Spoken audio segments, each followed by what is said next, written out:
Guys, we have a lot to cover in this lesson.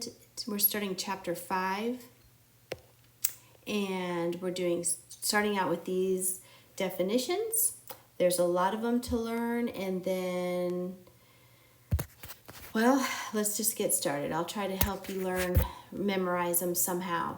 A segment that joins the midpoints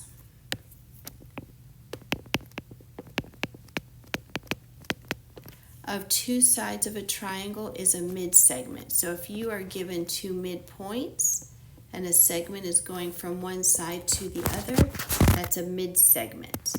And it cuts this side into congruent parts and this side into congruent parts. A perpendicular bisector is a line segment array that divides a segment into two equal parts and is perpendicular to the segment. So it will cut it in half so that this side is congruent with this side, and then it's not necessarily going to hit the other vertex. It's just going to make a right angle. And that can be a ray that goes through it. It can be a line or a segment. An angle bisector, though, is going to cut the vertex into two congruent angles. A line segment array that divides an angle into two equal parts. A median is a segment that connects a vertex of a triangle to the midpoint of the opposite side. So it's not necessarily cutting the vertex into equal parts, but it is reaching to the midpoint of the opposite side.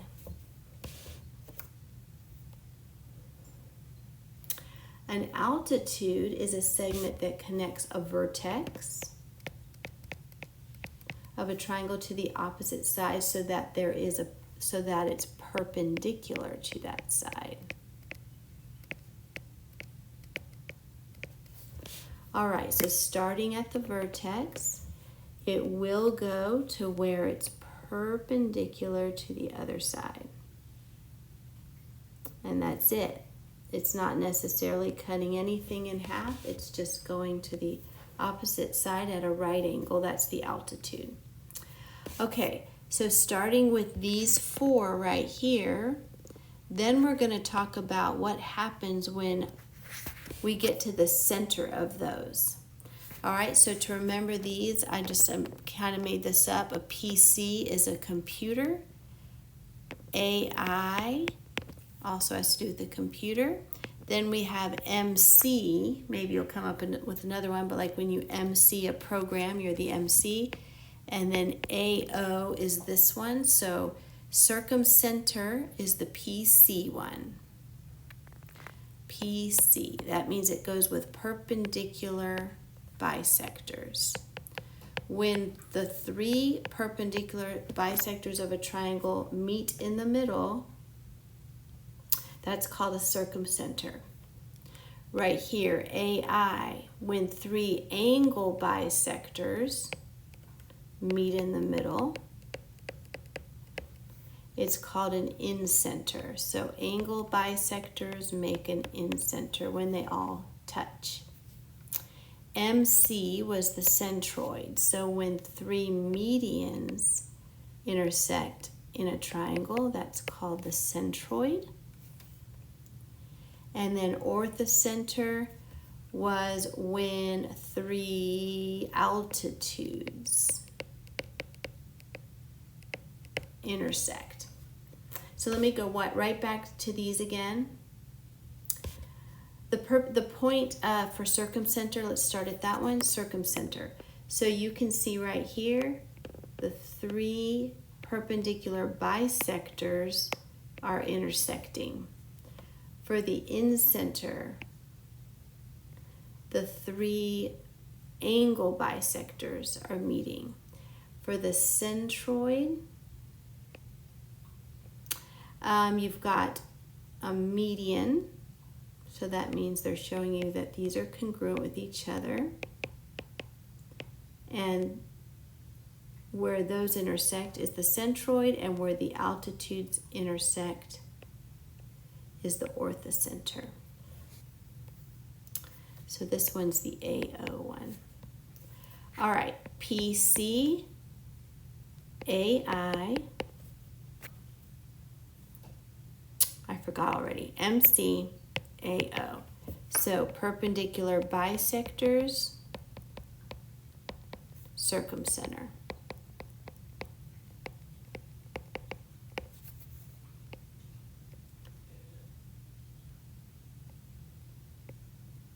Angle bisector,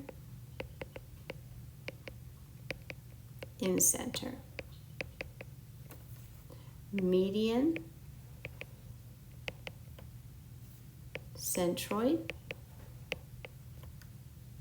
altitude, orthocenter. All right, maybe we can do something with orthodontist and altitude. I don't know. We'll think about that. Okay, so let's learn about the triangle mid-segment a little bit more.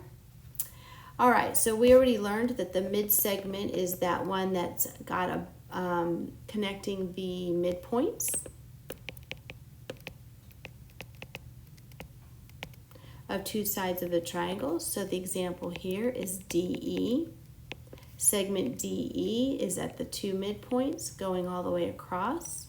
And there's something you should know about this. Triangle mid-segment theorem says that if you do have a mid-segment, then you also have parallel lines, because this mid-segment is going to be parallel to the third line, the line of the side of the triangle that you're not touching.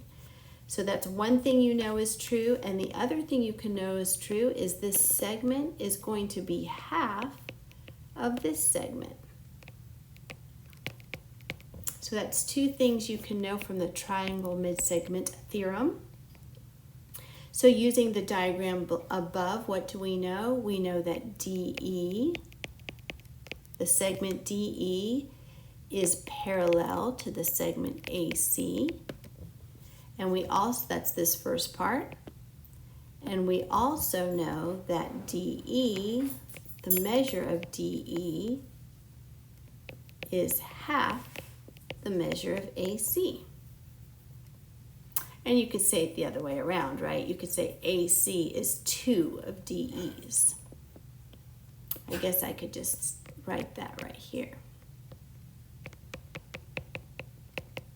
It's going to take 2 DE's, 2 mid-segments, to equal the length of AC. 2 of these are going to equal 1 of those because it's half the size. So let's put that into practice here. It says if L, M, and N are midpoints, if this is a midpoint, this is a midpoint, and this is a midpoint, well, you already know you've got congruent sides that they just gave you. And so they want to know,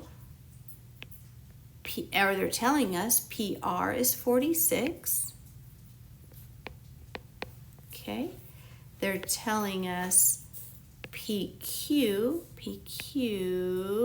is 40, and they're telling us LN is, where's LN? Right there, 17. All right, if they told us that, let's find LM. LM is located right here. And we know that that's going to be half the size of the 46, so that's going to be 23. What else do we know? MN, right there. We know that that's going to be half the size of this one. It's parallel to that side and half of it, so it's going to be 20. Let's write a 20 right there.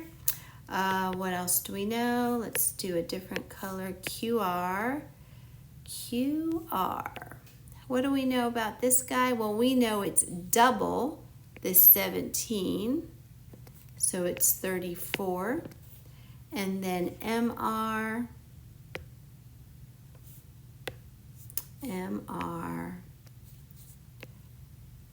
well, we know that, what do we know about MR? It is half of 34, and how did I know? Okay, so this is the 34. Oh, I know what I was going to say. So it is half of the 34 that we just found. It's 17, which also this is half of this segment. So it makes sense that those two would be the same, 17 and 17. Okay, the next one I want to go over with you then is, let's do one right here, or number 4, and apply what we have here. So they want us to find what DE is, and DE is located right here. That's the mid-segment, plus we need to find X. So we know that the mid-segment is half the size of this, so we can say 2 of the DEs equals 1 of the ABs. So let's just do the math there. I'm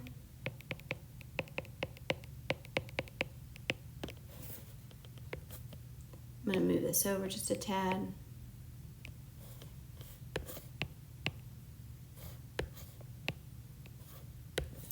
Alrighty, so now we've got minus 8x.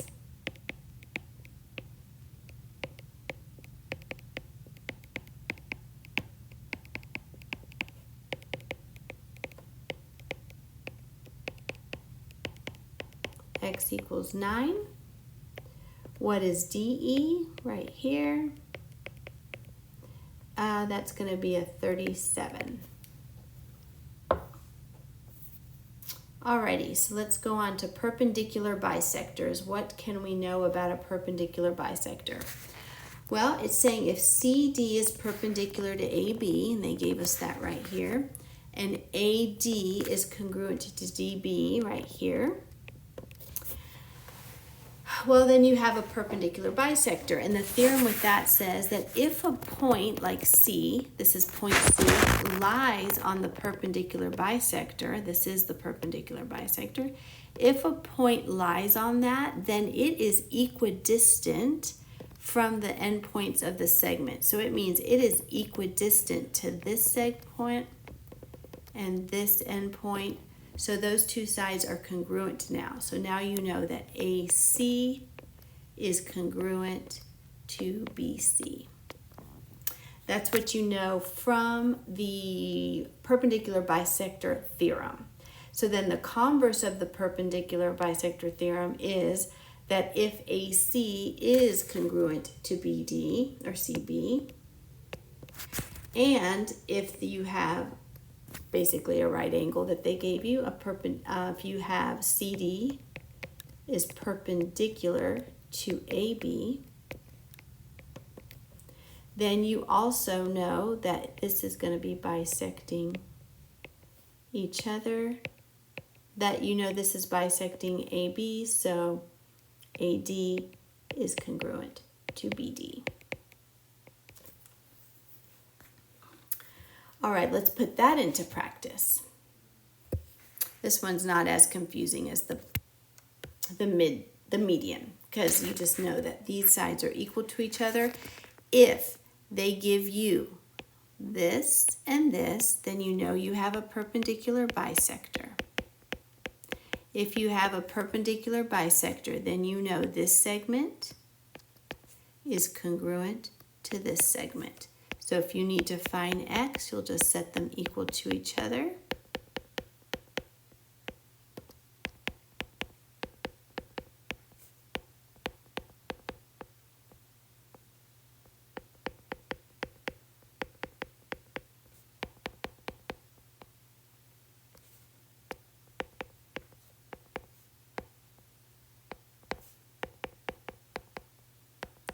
X equals 12. I'm going to do a couple more. I'm going to do number 4 next, and then we'll do this one because it has some factoring. Okay, number 4, same thing. They gave us a perpendicular. They told us it's perpendicular. They told us it's congruent. So you can set these equal to each other because they are equidistant from Q and S. So because of that point lying on the perpendicular bisector. Okay, I think you're going to know how to go from here, but let me just finish this out for you. We've got a 3x and then a plus 22. 3x equals 27 again. Wow, we're getting the same thing. So x equals 9, and then rs, let's see if we can get the right. Where's rs? Rs is this one. So they want to know 4x plus 5. We'll say 36 plus 5 equals 41. The measure of RS is 41. The next one, we are going to same thing. If D is lying on the perpendicular bisector, okay, so this is not saying this is a perpendicular bisector yet. What they're saying is that D is equidistant from whatever letter that is that they didn't give us. Let's say it's an E. And this is equidistant to that. Then if they gave us that, then you know that these two are congruent with each other because they told us that's a right angle. So we can set those two equal to each other. And we can move this over, make it equal to 0. We're going to need to think of two numbers that will multiply to be a negative 15 and add to be a negative 2. So those factors will be, did I do that right? Yeah. X plus 3, x minus 5 equal to 0. So x has to be negative 3, x has to be 5.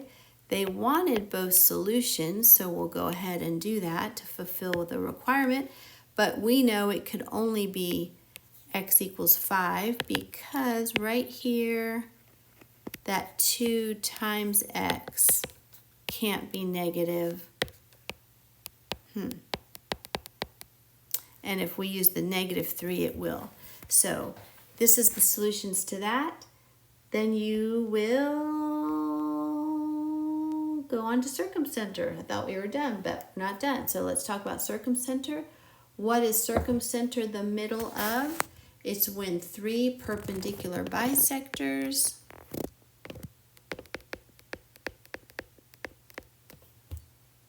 intersect in the middle of the triangle, not necessarily in the middle, but when they intersect inside the triangle. This is what you need to know about the circumcenter.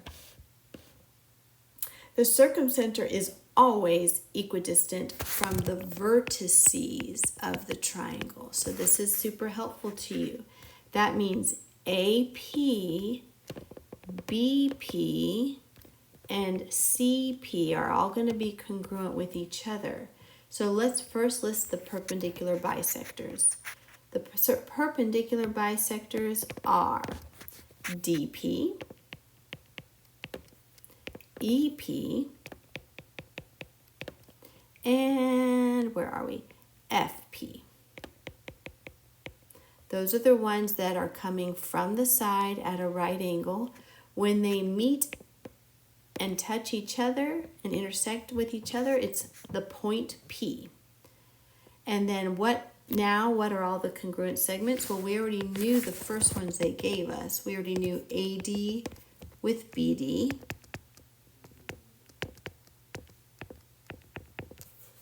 We know AF with CF because they gave them to us, given. And we know CE with BE because it's given.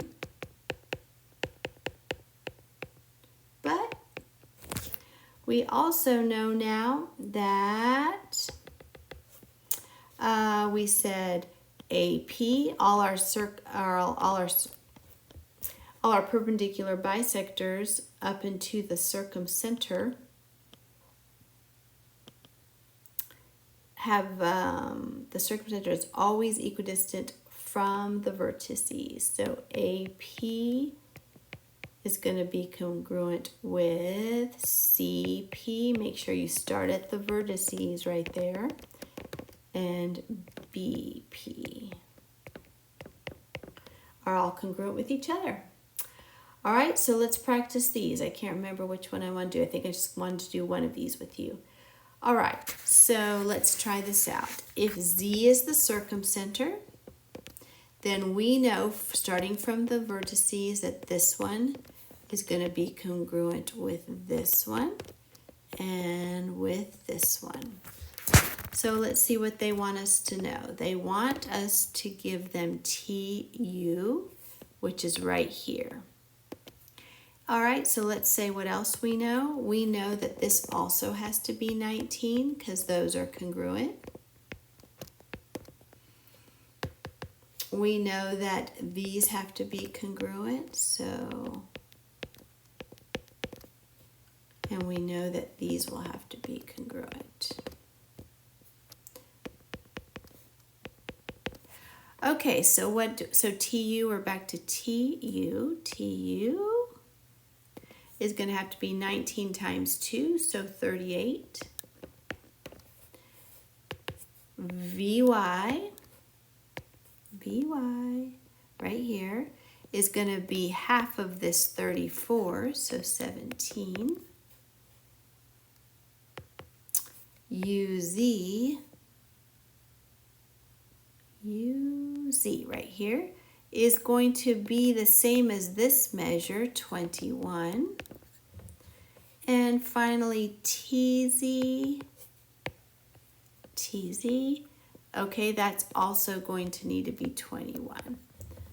All right, so that's it for now. The homework will help you practice some of those, and I hope that helps you.